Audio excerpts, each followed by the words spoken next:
My name is zor-el. I am 22 years old. My house is not in the northeast section of Morio where all the villas are, but I am not married. I do not work as an employee for the Kameiyu department stores because I am part of We the Celestials. What is up, mortals? It is zor-el here with a new video for you. Welcome to part 13 of What If Izuku Was a Stand User. I just wanted to greet you guys by saying sit back and relax. You are in for a treat. So, we begin. After the events of the cavalry battle, Midnight went to the microphone to share the news about what will be happening involving the 5th place tie. May the students of Bakugo and Monoma's group please step forward to find out which of you will advance to the next round. We will have a quick sudden death game event to see who will advance to the final event. The screen behind the R18 hero began to spin as no one knew what kind of event would be chosen. Eventually, the spinner stopped, displaying that the event would be a flag grab event. Boring. The game is simple. Dozens of flags will be scattered all across the arena. The aim of the game is to grab and hold on to as many flags as you can within the time limit. Stuff them in your pockets, your clothes, whatever you need to do to nab as many as you can. Whoever has the most flags within 1 minute will advance to the final round. Don't forget that only one of you will advance. So despite the fact you have teammates playing alongside you from the last event, it's every man for themselves here. Use your quirks however you see fit, but just like in the cavalry battle, use your quirk to harm another participant, and you'll be slapped with a red card and disqualified! Bakugo scowled at the rule preventing violence. Also, you cannot steal another person's flags. The game is over when all the flags are grabbed or when the timer reaches 0. Alright, contestants, sit tight. The sudden death event will begin soon. Midnight began to walk off the stage as the event was being set up, but she was stopped by Class A's Masahiro Ojiro. Wait! Excuse me, Midnight? I'm withdrawing myself from the next event. The students around Ojiro were stunned to hear what he had said. He explained that he couldn't remember anything from the cavalry battle except for the very ending, believing that it was caused by the quirk of one of the students he was paired up with. Ojiro didn't feel like he properly earned his place in the next round and wanted to forfeit for this reason. Despite some words of counter-argument from Midoriya, Ida, and even Hagakure, he still refused to change his mind on the decision. Another student from Ojiro's team decided to drop out as well, the Rengeki Shoda from Class B. He wanted to withdraw for the same reasons as Ojiro, as he too felt he didn't deserve his victory. I see, Midnight said. Is there anyone else here that wishes to drop out as well? If so, speak now. Anyone? Several seconds of silence passed as no one raised their hands or came forward. Very well. This is a very naive and foolish move you boys are doing, but god damn, it turns me on! Shoda Ojiro, you're withdrawn! In that case, since we need 2 students to take their place, the top 3 students at the flag grab with the most points will advance to the next round. I suggest you all get ready. The students not playing all fanned out as the 8 students readied themselves. Sarah walked towards his selected position in the field, but not before batting an eye at the 4 students of Monoma's group having a conversation with one another, as if they were planning something. Strange. Didn't Midnight say that this event was going to be every man for themselves? Sarah thought to himself as he got into his place. After about 2 minutes, the game was set up, and Midnight called for the 8 students to get ready. Everyone was scattered across the arena as they gazed at the dozens of flags all over the play space. Everyone was ready to go as President Mike began the countdown. 3, 2, 1, go! Bakugo wasted little time and blasted himself throughout the arena, grabbing each flag that was in his explosive path. Despite his injury, he did not waver. Zero used his quirk to get around the play space with ease, using his tape to nab every flag in his way, while Hatsume was able to keep up as well thanks to her utility items. Kirishima, however, was nowhere near as speedy as Zero or Bakugo, but still gave it his all. Eventually, the timer ticked down to 30 seconds, then 20, then 10, until Vlad King called out that the game was over and Bakugo, Zero, and Hatsume's pockets were stuffed with flags. Wow, that was a fast one, folks, but the tiebreaker's over. Let's take a look at the scoreboard to see who will be moving on to the 3rd round. The scoreboard on the Jumbotron displayed the scores of the 8 students and their results. In first place sits... Wait, what? Am I reading this right? Sankaibara with 47 flags, and in second place, it's Nato Monoma with 43 flags. Ha ha! Two of Class B students dominated the others in a crushing victory. As the third place student is Class A's Katsuki Bakugo with the measly 34. What? How is that possible? 20 seconds ago, Kaibara and Monoma had like 20-something flags. There's no way those two could have gotten twice that amount that fast. And hold up, is there a problem with the flag counter? Shihai Kuroriro and Kosei Subarara all have 0 flags. I know those two grabbed a good dozen or so. Bakugo couldn't believe that Monoma and Kaibara got more flags than he did and couldn't piece together how that was possible. Until a replay from the Jumbotron showed Monoma and his classmates gathering the flags like normal, but at the 15-second mark, the two students in last place dropped their flags into piles for Monoma and Kaibara to nab as many as they could in one sitting. You're kidding me, Sero said, looking at the replay footage. Was that what they were planning before the game started? In a flashback, Monoma grabbed his 3 teammates for the cavalry battle as the flag grab event was being set up. Gentlemen, I think we can all agree that we're a bit out of our element here. Neither of us can compete with Bakugo and Sero's speed in this type of event, or that support Course Girl and her gadgets. So I'm going to propose something that'll sound crazy, but hear me out. Tsubaraba, Kuroriro, you two want to stick it to those jerks in Class A as much as I do, right? If so, I'm gonna need you both to make a sacrifice. When the game starts, I want you two to go around and collect as many flags as you like normal. But as soon as the timer goes down to the 15-second mark, Kuroriro, I want you to give me all the flags you can take. And Tsubaraba, you give all your flags to Kaibara.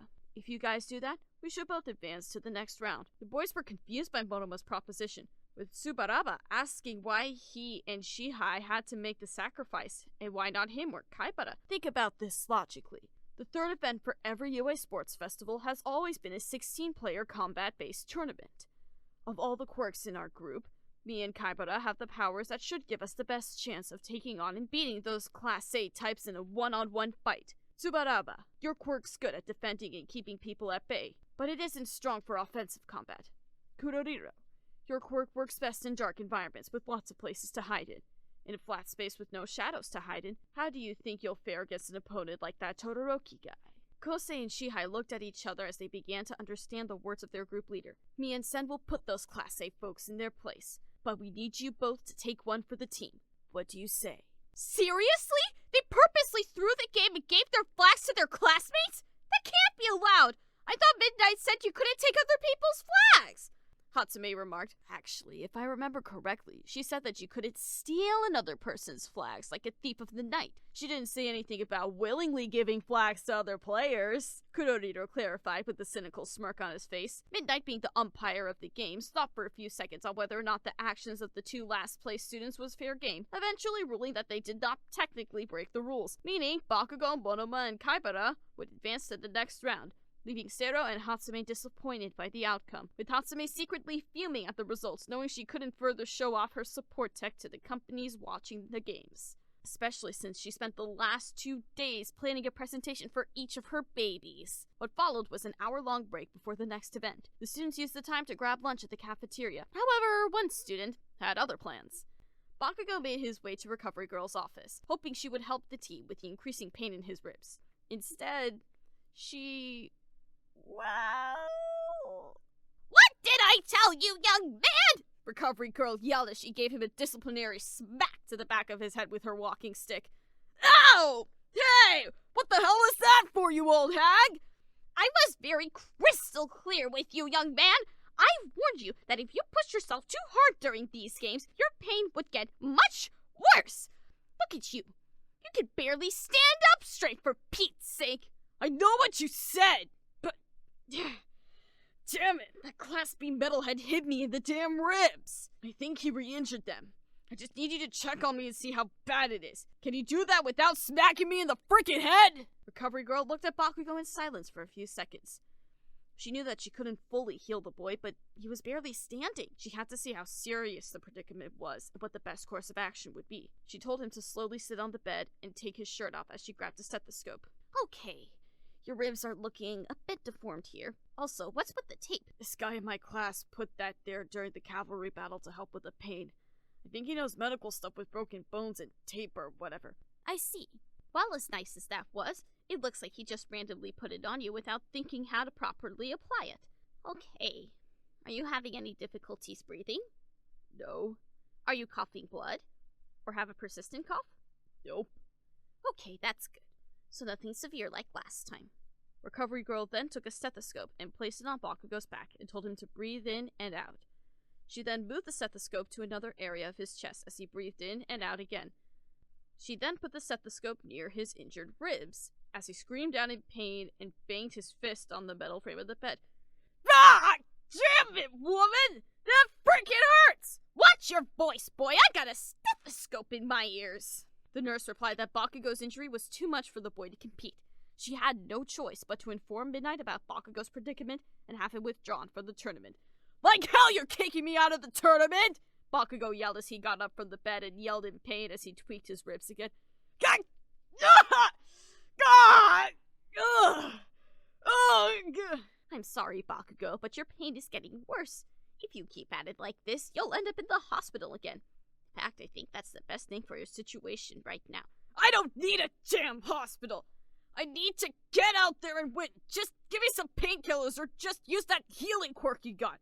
I know you can't fix my ribs, but can you at least take some of the pain away? Why? So you can go out there and hurt yourself again? Recovery Girl asserted. I've been watching you since the start of the festival, and based on how reckless and aggressive you've been acting all day, I bet my life that if I use my quirk to take some of your pain away, you'll just go back out there and undo my work in a matter of minutes. I'm sorry, son, but I'm the school nurse, and my job is to take care of the students. This is what's best for you. Recovery Girl walked over to her desk to call Midnight and tell her the news about Katsuki. Shut your mouth, lady! You don't know what's best for me! Bakugo scowled. Are you really gonna take this opportunity away from me?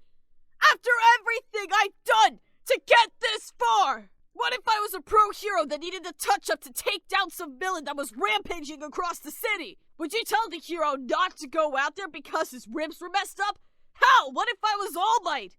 What if I was him and I got a bad injury that made it so I couldn't fight at 100%? What would you do then? Bakugo's words stopped Recovery Girl from pushing the first button on her school phone as she looked back at Katsuki's red eyes. Would you just tell me to sit out of the fight? Go to the hospital and get treated? No! All Might would fight on, damn it! Even if he was bleeding, broken, and barely clinging to his life, he would fight on and show everyone why he's the absolute best! That's what I want to be! Just like him! I want to keep fighting and win this thing! That's what a hero would do! A hero wouldn't quit when the odds are stacked against him! Bakugo didn't know this, but Recovery Girl was one of the only people at UA that knows about All Might's secret involving his injury and his true form. So hearing Katsuki's words about how he wants to fight through the pain like All Might would struck an interesting chord with the school nurse. Don't you dare take this chance away from me! I would rather fight on and break myself for the top spot than sit out on the sidelines because of some injury! If you don't want to give me a touch-up with the pain I'm feeling, fine! I'll take it like a man and win this! Without any medical help! The pent-up blonde walked out of the nurse's office as he put his shirt back on. He opened the door before he heard the school nurse yell out his name for him to stop. Young Katsuki! She was silent for 5 seconds before she told him to come back. She knew that what she was going to do was a bad idea, but she was persuaded by the boy's warrior-like mentality to act. She extended her lips and kissed the boy on the cheek. Hey! What the heck are you doing? Katsuki questioned, unaware of what the nurse was actually trying to do. I'm using my healing powers on you, boy! Now hold still! Recovery Girl used her quirk to patch Bakugo and alleviate some of his pain. She then reached into her drawer and took out some medical tape, which she applied several times to Katsuki's injured area, while removing the tape placed by Sero earlier. Once she was done, she asked the boy how he felt. A bit better, actually, but I'm suddenly a bit tired. That'll happen with my quirk, son. Now, I want you to listen carefully. Please. What I just did to you is the absolute most I can do to help you. From this point till the end of the festival, you're on your own when it comes to your health and well-being. So I'm going to tell you this one more time. Be careful. Understand? If I were you, I'd head down to the cafeteria and get some food to get your energy levels up. Katsuki gave a nod to the nurse as he walked out of the office, but not before giving the nurse a thanks for what she did. What are the consequences of what you've just done, Chio? Recovery Girl asked herself. Just thinking about the possibilities made her shiver on the inside. Should I let Midnight know about what I did and how the boy's feeling? It won't take away his spot at the tournament, but we can't just ignore what's going on. Recovery Girl decided to call Midnight to her office to inform her about Katsuki's situation. After the hour-long break, the students all returned to the arena, but upon their return, some of them were questioning why the girls of Class A were wearing cheerleader outfits. Turns out it was just a clever ploy by Midori Mineta and Denki Kaminari to get the boys some fan service. Wow! The girls were not happy that they were so easily tricked by the biggest nuisance of the class, but most of them, including Hagakure, decided to go along with it. Midnight redirected everyone's attention away from the out-of-nowhere fashion statement as she announced the further events for the day. Congratulations to everyone who made it to the next round. May the 16 finalists please step forward. It's time to draw lots to see who you'll be facing in the finals. After that, the rest of you are free to enjoy the recreational games we've set up before we get started. With that out of the way, it's time to draw! The 16 finalists grabbed a numbered ball from the box to see where they would place in the tournament bracket. Once everyone took their lots, the students' names and their placements were shown on the Jumbotron for all to see, and the crowd went wild. Midori looked at the bracket to see who he would be fighting and when. Izuku saw that he'd be in the second fight of the bracket, and he knew he was in for a hell of a battle as soon as he saw who he'd be facing. So, I'm fighting Tokoyami, Izuku thought in his head. I never got a chance to properly see his dark shadow in action, but from what I've heard, he's good. I just wonder if I can match him with my personal Jesus. And speak of the devil, the bird-headed dark shadow wielder himself greeted Midoriya about their placements. It looks like you and I will finally be going one-on-one. Fumikage said to Izuku, You know, Midoriya, I've been curious for some time now about whether my dark shadow or your personal Jesus is superior to the other. So I'm letting you know that for our fight, I'll be giving it my all. I expect you to do the same, so there's no second guesses as to whose power is superior. Izuku nodded to Tokoyami as he agreed to give it everything he got. Around the arena, other students reacted to their placements and the opponents they'd be going up against. Tokagi? Wait a minute, I think I've heard that name before, Momo said as she looked at her opponent's name. Hey there, you're Yayorozu, yeah? The creation hero heard her name being called out as she turned to find a short girl with dark green curly hair and a smile of pointy teeth. I am. You must be Tokagi. Actually, it's Tokage. Don't worry, a lot of people get my name wrong at first. I'm used to it. Anyway, it's pretty neat that you and I are facing each other. We're the only two first-year girls that got in on recommendation, and if I remember, you and I crossed paths during that recommendation test before school started. I'm pretty eager to find out which one of us is better than the other, so come at me with all you got, okay? Understood. I expect you to do the same. That's all I ask. Momo nodded in response. Nearby, Kaminari and Bakugo were both looking at their opponents, with the electric one of the two feeling waves of anxiety as he realized who he'd be fighting. Oh man, I'm fighting Todoroki? Kaminari nervously thought in his head. I teamed up with him during hero combat training a couple weeks ago. He beat the team we went up against without breaking a sweat, and now I gotta fight him one-on-one? Oh, jeez. Denki tried to ease up from his anxious mood by asking Bakugo who he was fighting. I have no idea. It's someone by the name of Komori. Who the hell is that? That was Class B's Kinoko Komori, who just so happened to be standing behind Katsuki as he openly announced that he would be fighting her. Oh shit, talking mushrooms! I gotta fight him! Oh shroom, why him? Once the students got a good idea of who they'd be going up against, Midnight announced a 2-hour-long intermission full of side games and other recreational activities for the runners-up as the 16 finalists took their time to rest and prepare themselves for the big tournament that would soon be upon them.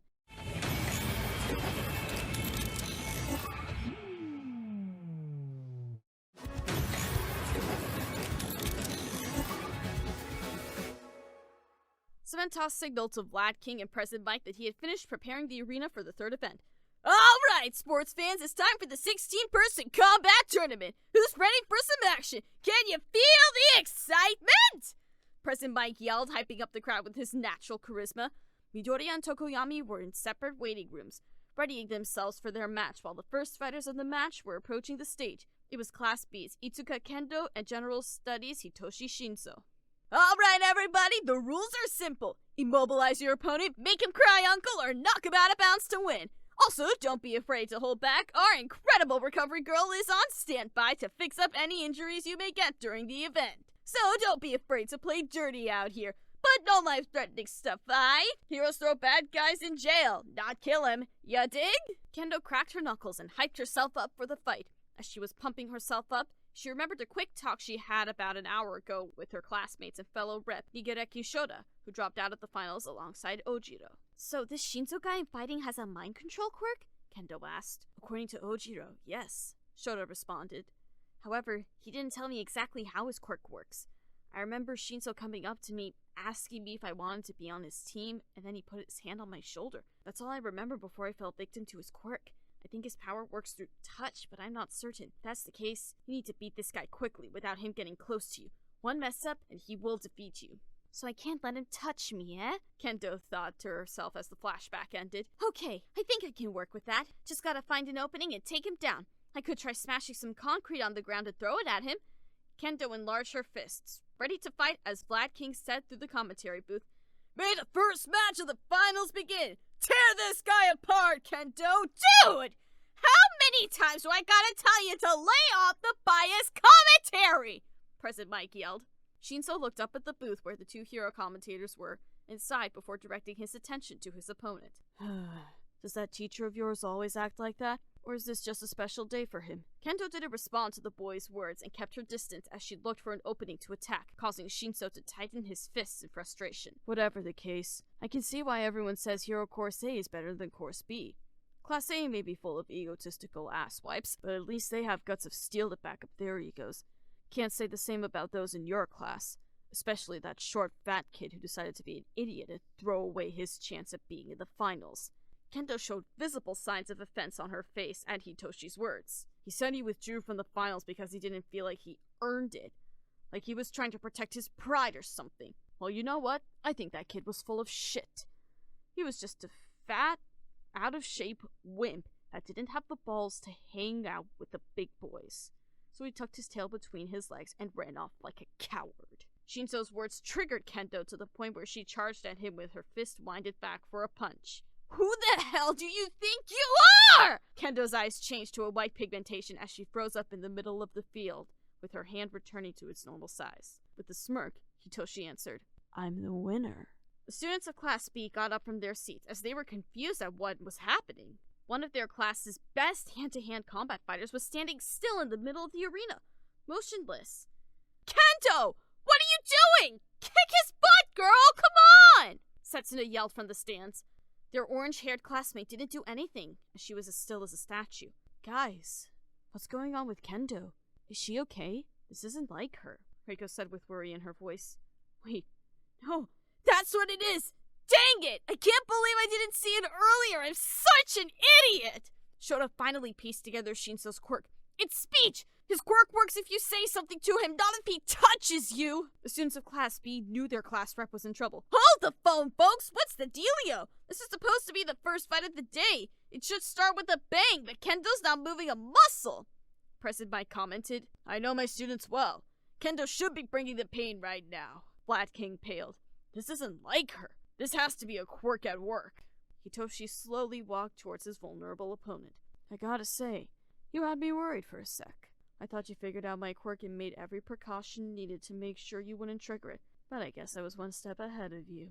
Shinzo then ordered Kendo to turn around and walk out of bounds, which the Class B girl did uncontrollably. Excuse me? What? Kendo's doing exactly what he said? I can't believe what I'm watching. Black King trembled. What if my class's best students, directly obeying her opponent and throwing the match against her will? What kind of power is this? Kendo! Come on! Snap out of it! You can still win this! Tetsu yelled. Guys, I don't think she can. Shota implored to his class. I experienced that guy's powers firsthand.